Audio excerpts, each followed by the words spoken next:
Bu qitimliq dərsi biz Photoshop'un yana bir qiziqarli tarəqini to'xtalib o'taylik. U bo'lsin harakatchan rasm kirishtirish. Ko'pincha vaqtlarda biz tor betlarga qaragan chog'imizda bir xil suratlik rasmlar, e'lon o'rinlarininki harakatchan ekanligini, ularning almashayotganligini his qila olamiz.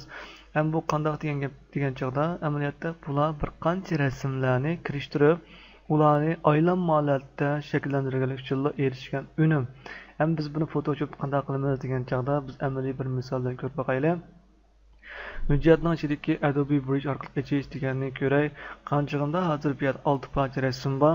Mush 6 parcha rasmni har birisi o'xshamagan holatda, shu to'xtamay aylantirgan holatda xuddi harakatchan holatda unumga erishishga bo'ladi. Siz o'zingiz xohlagan rasmlarni loyilab bo'lgandan keyin, almashtirmoqchi bo'lgan rasm loyilab bo'lgandan keyin mush holat qilsak bo'ldi. Buni ichida tools Photoshopning ichida men qavatlarga bo'lib kirgizman degan tanlagandan keyin hozir shu rasm qavatda bo'lib ayrilib chiqdi. Endi men mushlarni har birisini masalanga o'zgartirish orqali unumga erishmoqchi. Mushlarni to'xtamay muvofiq holda o'zgarsam, bular bir harakatchan bir unumga erishib bo'ldi. Biz qanday qilamiz degan chog'da bu yerda biz ko'znakni o'zgartsak bo'ldi. Buning ichida biz harakatchan deganni tanlasak bo'ldi va yoki shu ko'znakning ichidagi xizmat rayonining ichida harakatchan degan tanlasak, ostidan yangidan bir qilib paydo bo'ldi. Hem biz bunun hozir nima ekanligini bilmadik. Lekin biz buni o'ng so'lga ust-ostiga surish orqali buni o'rnini o'zgartiramiz, doirasini kengaytiramiz. Hozir biz hech qaysini kirgizmaganishga tek bo'lmadi. Bu yerda men yangidan film vaqt jadvali yoki o'qini paydo qilman deganni chekkan chog'imizda hozir mushadagi 6 parcha rasm bu yerda qator bo'lib tuzildi. Hem bu nima degan chog'da shu vaqt o'qitizilgan holda shu rasmning uzun qisqaligi, shu rasmningki ekranda ko'rilgan vaqtning uzun qisqaligi vakillik qiladi. Undan keyin bu o'q bo'lsa vaqtning mengayotgan o'qi. Masalan, har bir vaqtda uning o'rni qanday bo'ladi? Masalan, men bu yerda shuni muvofiq holda qisqartay, qanchig'imda dastlabda bu rasm ko'ribdi, undan keyin uning oxidagi rasm ko'rishga boshladi. Mening maqsadim mushlarni qator qilib tizib olsam bo'ldi. Qanday tizimiz degan chog'da men o'zgartmoqchi bo'lgan 6 parcha rasmni tanlab olay. Shift knopkasini bosib 6 parcha rasmni tanlab oldim. Undan keyin bu yerda filmning shakli belgisi ko'rilgan holatni o'ngni chekkan chog'imda yangidan film gruppasi qurib bularni takrorlash holati o'taman deydi. Men buni qilayotgan chog'da hammasi bir o'q tizildi. Lekin bunday qarsak bu hech qanday harakatlanmadi degan chog'da amaliyotda bu rasm uzun bo'lg'achqa vaqti shu harakatlanmagan qildi. Biz buni ostidagi tanashakni chekish orqali vaqtni kichik holatga ko'rsatamiz. Undan keyin o'ng so'l surgan chog'imizda bu o'zgarishga boshlaydi. Men kontrol bilan ayni bosib sal kichiltay, texnik aniq ko'rinsin. Hozir bu holatni o'zgartgan chog'imizda mana bu to'xtamay harakatchan holat kelgan bo'ladi degan gap. Endi men buningki masalan bu yerda qo'yg'ich bor, qo'ysam bo'ladi. Qo'ygan chog'imda buni uzoq saqlagandan keyin ondan keyin almashyotadi. Men buni sal qisqarsam bo'ldi degan chog'imizda biz qanday qisqartamiz degan chog'da faqat mousni akagan chog'imizda buni hozir qisqartib doiralash ramkasi aylandi. Men mushni misol akasam bo'laverdi. Misol qanchaqda bu orliqdagi kichik orliqlarni avtomatik o'zi to'liqlab berdi, ham surib butunlay aqliy iqtidorli tanishib berdi. Agar men musholatlarni bo'ladi ekan deb qaragan bo'lsam, menchilik tanishsam bo'ldim. O'ng tarafga qarasangiz buningki vaqtining uzun qisqaligi ifodalanib turdi. Shuni asosan belgilasangiz bo'ldi. Men eng beshga kelib, ham buni qo'yib boqay.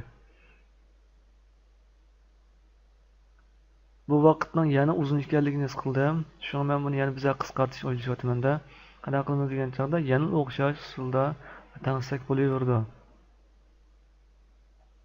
Balkim 1 sekund tanishib qo'ysak bo'lar. Muvaffaq bo'lgancha tanishib bo'lgandan keyin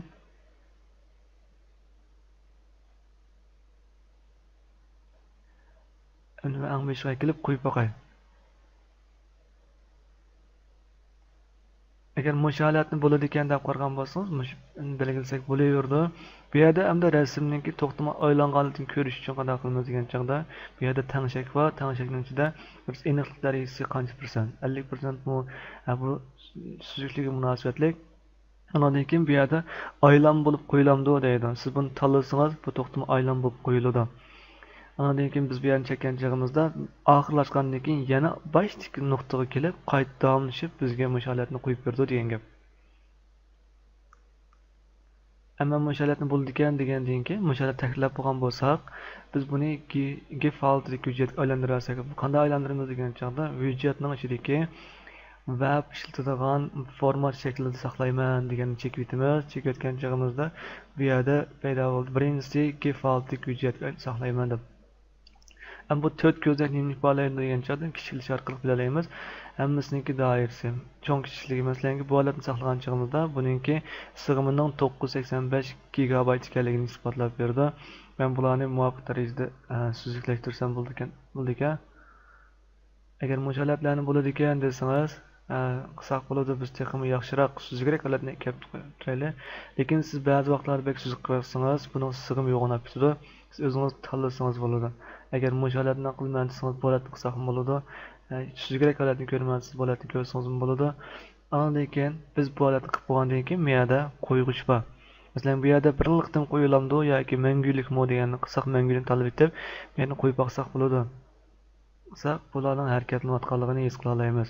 Qilib bo'lgandan keyin men qaysisini tanlamoqchi, agar musholat tanlamoqchi bo'lsam, men bu yerda saqlash degan qilib, men shu yerga tanlab olsam bo'ldi. Men bu yerga ismini saqlaytay. Saqlayotgandan keyin bu yerdagi saqlash ramkasi uzilgandan keyin bizning musholat paydo bo'ldi. Bu yerda biz boy qilgan rasm paydo bo'ldi degan gap. Endi biz lekin ba'zi qo'yg'ichlarda buning harakatchanligini ko'rolmaymiz. Buni torbatda ko'rsak ham yaxshi bo'ldi. Bu yerda HTML hujjat oldin ishlab qo'ygan. Men buning o'ng tarafiga ichilish shakli deganda, men vaqtincha tekst hujjat bo'yicha ochib turay. Undan keyin mushu qilmoqchi bo'lgan rasmni bizning GIF ismini choplasam bo'ldi. Adresi qo'yilgan adresi deyaga men mush choplab o'tib, buni saqlab o'tay. Undan keyin men mushu HTML ochgan chog'imda buning hozir harakatchan rasmga aylanganligini bilalaymiz.